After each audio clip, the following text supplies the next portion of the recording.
বন্ধুরা, আজকে তোমাদের সাথে সন্ধেবেলা খাওয়ার মতন ভীষণই মুখরোচক একটা স্ন্যাক্স রেসিপি তোমাদের সঙ্গে আজকে শেয়ার করব। আশা করি তোমাদের রেসিপিটা খুব ভালো লাগবে। যদি রেসিপিটা তোমাদের ভালো লাগে একটা লাইক কিন্তু অবশ্যই করে দিও, আর পুরো ভিডিওটা দেখার তোমাদের কাছে অনুরোধ থাকলো। বন্ধুরা দেখো, আমি রেসিপিটা তৈরি করার জন্য প্রথমে একটা বাটিতে নিয়ে নিলাম 1 কাপের মাপ দিয়ে ময়দা। যদি এখানটায় আমি 4 কাপ দিয়ে মাপি তাহলে এখানটা 2 কাপ ময়দা আছে। রেসিপিটা ময়দা দিয়ে করলেই খেতে বেশি ভালো লাগে। দিয়ে দিয়েছি এর মধ্যে আন্দাজ মতন একটু নুন, দিয়েছি কালো জিরে খুবই সামান্য, আর দিয়ে দিলাম একটু জোয়ান হাতে ঘষে, আর দিয়ে দিলাম এর মধ্যে একটু রিফাইন্ড অয়েল। এরপরে সমস্ত কিছুকে হাতের সাহায্যে মাখিয়ে নেব। এই ময়ামটাকে খুব ভালো করে কিন্তু দিয়ে নিতে হবে, আর এই মাখাটা কিন্তু বেশ ভালো করে মাখতে হবে, কারণ যেহেতু এর মধ্যে তেল দিয়েছি এজন্য কিন্তু অনেক সময় ময়দার মধ্যে দলা পেকে থাকে। সেজন্য এটাকে হাত দিয়ে এরকমভাবে ঘষে ঘষে খুব ভালো করে মাখিয়ে নিতে হবে, যাতে এর মধ্যে কোনো রকম দলাভাব না থাকে।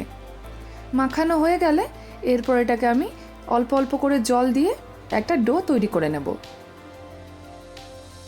দেখো বন্ধুরা, মাখানো কিন্তু আমার হয়ে গেছে। এরপরে এর মধ্যে অল্প অল্প করে জল দিয়ে এটাকে এবারে মাখিয়ে নেব।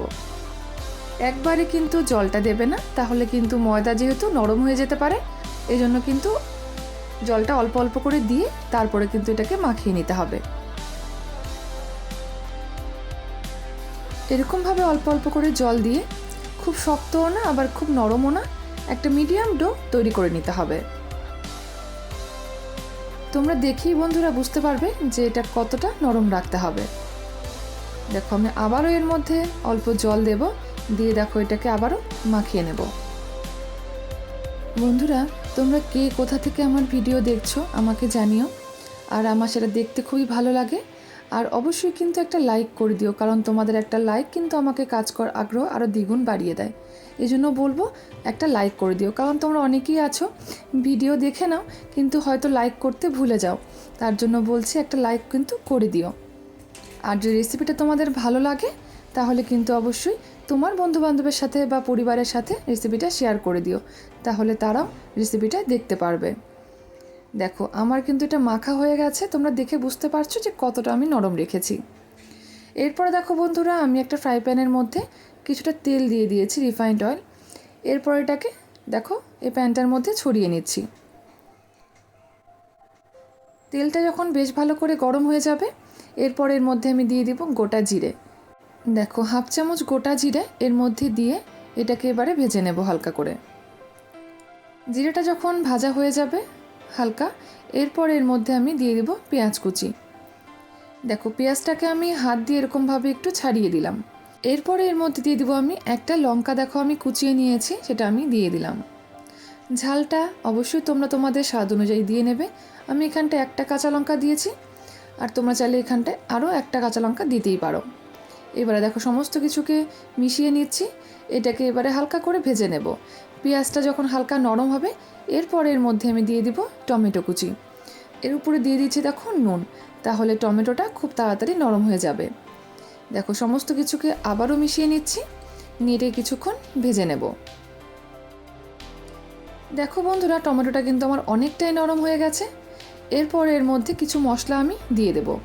প্রথমে দিয়ে দেবো এর মধ্যে একটু হলুদ গুঁড়ো, এরপরে দিয়ে দেবো এর মধ্যে লঙ্কার গুঁড়ো, দিয়ে দেবো এর মধ্যে আদা রসুন বাটা, তোমরা চাইলে এখানটা আদা রসুন কুচিয়ে দিতে পারো, আর দিয়ে দিয়েছি এর মধ্যে চাট মশলা। এরপর দেখো সমস্ত কিছুকে এর মধ্যে মিশিয়ে নিচ্ছি। এই মশলাটাকে বেশ ভালো করে একটু কষিয়ে নিতে হবে। এরপরে কষানো হয়ে গেলে এর মধ্যে দেখো দিয়ে দিচ্ছি আমি আলু সেদ্ধ করে নিয়েছি, সেটা আমি দেখো এর মধ্যে দিয়ে দিচ্ছি। আমি আলুটাকে এরকমভাবে হাত দিয়ে চটকে দিয়ে দিচ্ছি, তোমরা চাইলে এটাকে গ্রেটারের সাহায্যে গ্রেট করে দিতে পারো। এখানটায় আমি 2টো আলু ব্যবহার করেছি। এরপর দেখো বন্ধুরা, আলুর সাথে এই মশলাটাকে খুব ভালো করে মিশিয়ে নিতে হবে।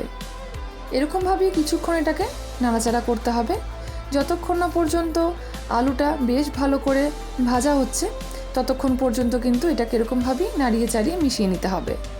দেখতেই পাচ্ছ বন্ধুরা যে আলুটা কিন্তু আমার ভাজা প্রায় হয়ে গেছে, পুরটা আমার তৈরি। দেখতেই পাচ্ছ যে প্যানের গা থেকে পুরটা উঠে আসছে, তাহলে আমাদের বুঝে নিতে হবে যে পুরটা আমার একদম রেডি। এরপরে থালার মধ্যে নামিয়ে ঠান্ডা করে নেব। পাশে দেখো বন্ধুরা, যে ময়দাটা মাখিয়ে রেখেছিলাম সেই ময়দাটাকে আরেকটু হাত দিয়ে ডলে নিচ্ছি। দেখতেই পাচ্ছ ময়দাটা কিন্তু পুরো সেট হয়ে গেছে। এরপরে এই ময়দার থেকে দুটো লেচি আমি কেটে নেব।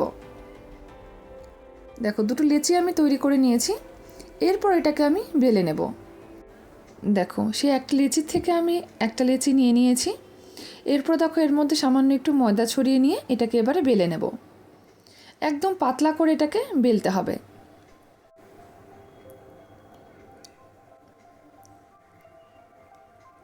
দেখো বন্ধুরা, আমি এটাকে কিন্তু বেশ ভালো করে বেলে নিয়েছি। এরপরে আমি এর মধ্যে দিয়ে দেব সামান্য একটুখানি রিফাইন্ড অয়েল। এর উপর দিয়ে একটু দেখো তেল লাগিয়ে নেব। এবার তেলটাকে এই পুরো রুটিটার মধ্যে লাগিয়ে নিতে হবে। দেখো আমি পুরোটার মধ্যে এরকমভাবে হাত দিয়ে ছড়িয়ে লাগিয়ে নিলাম। এরপরে দেখো আমি এক পাশটা এরকমভাবে মুড়ে দিচ্ছি। এরপরে দেখো দু পাশটা এরকমভাবে মুড়ে দেব। এটা মোড়ানো হয়ে গেলে তারপর এটাকে আমি আবারও একটু সামান্য ময়দা ছড়িয়ে বেলে নেব। এখানটায় ময়দা না ছড়ালেও চলবে, যদি তোমাদের লেগে যায় তাহলে একটু ময়দা ছড়িয়ে নিতে পারো। এরপর দেখো এটাকেও আমি একদম পাতলা করে বেলে নিচ্ছি।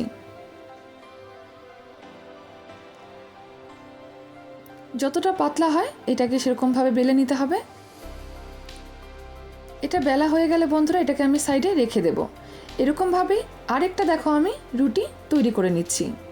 দেখো আমার আরেকটা রুটি তৈরি করা হয়ে গেছে। সেমভাবে আমি আরেকটা রুটি তৈরি করে নিয়েছি।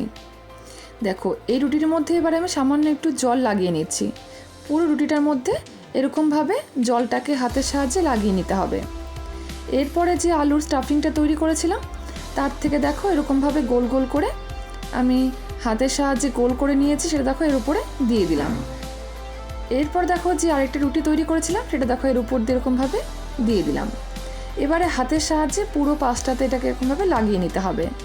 যেহেতু নিচে জলটা দিয়ে নিয়েছি এজন্য কিন্তু এটা আর খুলে যাবে না। আর এরকমভাবে তৈরি করলে আমাদের একবারে অনেকগুলো কিন্তু টিফিন তৈরি হয়ে যাবে। এই জন্য এরকমভাবে এটাকে তৈরি করা। আর একটা একটা করে তৈরি করলে অনেকটা সময়ও লাগবে। এই জন্য এরকমভাবে যদি তৈরি করে নাও তাহলে সময়টাও অনেক কম লাগবে আর একবারে অনেকগুলো তৈরি হয়ে যাবে। দেখো আমি হাত দিয়ে এরকমভাবে চেপে চেপে লাগিয়ে নিচ্ছি যাতে এটা খুলে না যায়, যাতে একটার সাথে আরেকটা বেশ ভালো করে লেগে যায়। এটা কীরকমভাবে লাগানো হয়ে গেলে তারপর দেখো আমি এটাকে কীরকমভাবে তৈরি করে নিই। দেখো আমি একটা চাকুর সাহায্যে এটা কীরকমভাবে লম্বা করে কেটে নিচ্ছি। এরকম করে ভাগ ভাগ করে আমি এটাকে চারকোনা করে দেখো তৈরি করে নেব। এটা বানানো কিন্তু খুবই সহজ বন্ধুরা, তোমরা দেখতেই পাচ্ছ। তোমরা এরকমভাবে একবার অবশ্যই বাড়িতে বানিয়ে খেয়ে দেখো, খুবই খেতে ভালো লাগে। আর সন্ধেবেলা তো যদি চায়ের সাথে তোমরা এটা খাও জাস্ট জমে যাবে।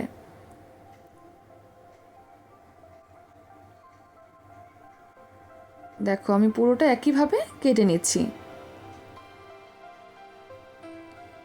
দেখো কত সুন্দর করে এটা তৈরি হয়ে গেল। আমি তোমাদেরকে একটা উঠিয়ে দেখাচ্ছি বন্ধুরা, দেখতেই পাচ্ছ।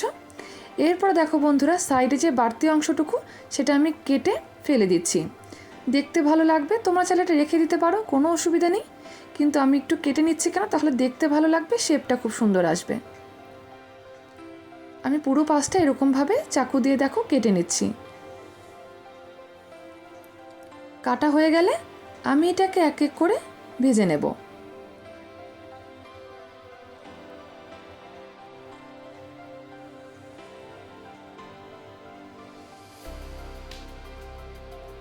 দেখো সবগুলো আমার তৈরি করা হয়ে গেল বন্ধুরা। এরপর দেখো আমি একটা ফ্রাই প্যানের মধ্যে তেল গরম করতে বসিয়ে দিয়েছি।